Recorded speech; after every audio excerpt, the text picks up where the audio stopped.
ఓం నమః శివాయ. ఓం నమో నారాయణాయ.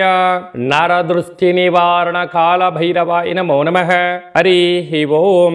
నమస్తే అస్తు భగవన్ విశ్వేశ్వరాయ మహాదేవాయ త్రయంబకాయ త్రిపురాంతకాయ త్రికాగ్నికాలాయ కాలాగ్నిరుద్రాయ నీలకంఠాయ మృత్యుంజయాయ సర్వేశ్వరాయ సదాశివాయ శ్రీమన్మన్మహాదేవాయ నమో నమః.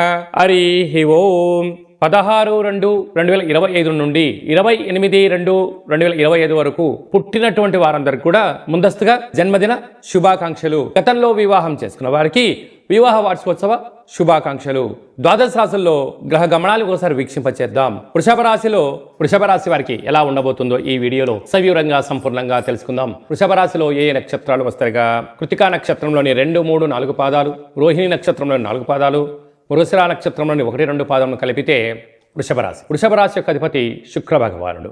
మేషరాశిలో ఉండబడినటువంటి పరిస్థితి వారికి ఈ వృషభ రాశిలో ఉండబడినటువంటి వారందరికీ చాలా వైవిధ్యభరితమైన జీవన విధానం ఉంటుందని చెప్పి గుర్తుపెట్టుకోగలగాలి. వృషభ రాశిలోనే దేవగురు బృహస్పతి వక్రగమన సంచార స్థితిలో ఉండడం, వీరికి దృఢమైన శరీరం కలిగి నిత్య తేజోవంతమైన ఆనందకరమైనటువంటి జీవితాన్ని పొందేటువంటి వారిలో వృషభ రాశి వారు చాలా ముందు వరుసలో ఉంటారు. వీరికి చాలా సృజనాత్మకత చాలా అధికంగా ఉంటుంది. ఏదైనా ఒక పనిని చేయాలనుకున్నప్పుడు సంకల్పించుకున్నప్పుడు టయానికన్నా ఒక 10 నిమిషాల ముందర ఉండి సక్రమంగా నేర్చుకొని అద్భుతమైనటువంటి కార్యక్రమంలో నైపుణ్యత వృషభ రాశి వారి సొంతం అని చెప్పి గమనించాలి. మీరు ఈ వీడియో చూస్తున్నారు అన్నట్లయితేనే మహాదేవుడికి అభిషేకం చేసే సమయం ఆసన్నమైంది అని చెప్పి మీరు గుర్తు పెట్టుకోగలగాలి. మహాదేవుడు సిద్ధంగా ఉన్నాడు. ఎందుకు? రాశిలోనే దేవగురు బృహస్పతి ఉండడం వలన మీరు అభిషేకం చేస్తే మిమ్మల్ని ఆశీర్వదించడానికి సిద్ధంగా ఉన్నారు.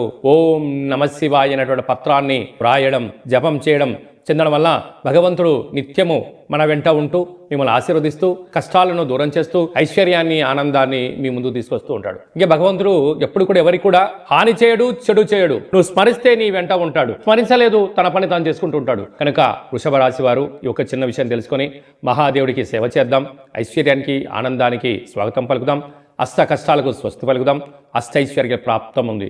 అదే కాకుండా ఈ యొక్క వృషభ రాశి వారు బొబ్బర్లతో లేకపోతే నవధాన్యాలను నీటితో కలిపి లేక చెరుకు రసంతో కలిపి మహాదేవుడికి అభిషేకం చేయడం వలన రుణ సమస్యలు, రోగ సమస్యలు, శత్రు సమస్యలు, నరదృష్టి సమస్యలు తొలగిపోతాయని చెప్పి గమనించాలి. విశేషమైనటువంటి సంతాన స్థానంలో కేతు సంచారం చేయడం వల్ల ఈ పూజా కార్యక్రమాన్ని ఆచరించడం వల్ల మీ పిల్లలకు మంచి బంగారు భవిష్యత్తు ఉంటుంది. పిల్లలు విద్యలో, ఉద్యోగంలో, విదేశాల్లో స్థిరపడడానికి మీకు అభిషేకం ఎంతగానో ఉపయోగపడుతుందని చెప్పి గమనించగలగాలి. రాజ్యస్థానంలో 3 గ్రహాల సంచార స్థితి అనగా వృత్తులలో, ఉద్యోగాల్లో, వ్యాపారాల్లో బుధాదిత్య రాజయోగం ఉండడం వల్ల విదేశాలకు వెళ్ళాలి అనుకుంటున్న వారందరికీ స్టాంపింగ్ అవ్వడం, విదేశాల నుంచి మంచి ఆహ్వానం లెటర్ రావడం, ప్రమోషన్స్ రావడం, ప్రైవేట్ రంగ సెక్టర్లలో మీకు తిరుగులేని చక్రవర్తులు మీరు కాబోతున్నారని చెప్పి గుర్తు పెట్టుకోగలగాలి. ఏకాదశంలో రాహు సంచార స్థితి, అన్నింటా విజయం, హార్డ్ వర్క్, ధర్మ పరిపాలన, ఆధ్యాత్మికంగా ఉండడం, నిత్య సూర్య నమస్కారం చేయడం వలన వృషభ రాశి వారికి చాలా బంగారు భవిష్యత్తు రోజులు ఉంటాయి. హోటల్ వ్యాపారస్తులు, నీటి వ్యాపారస్తులు, చర్మ సందర్భమైనటువంటి బ్యూటీ పార్లర్స్, వ్యవసాయ సోదరీమణులు, సాఫ్ట్వేర్ ఉద్యోగస్తులు, హార్డ్వేర్ ఉద్యోగస్తులు, అలాగే వస్త్ర వ్యాపారాలు చేసేటున్నారు, బంగారు ఆభరణ స్వర్ణకారిత వ్యాపారాలు చేసేటువంటి వారందరికీ కూడా ఇది చాలా శుభ పరిణామ సమయం అని చెప్పి గుర్తుపెట్టుకోగలగాలి.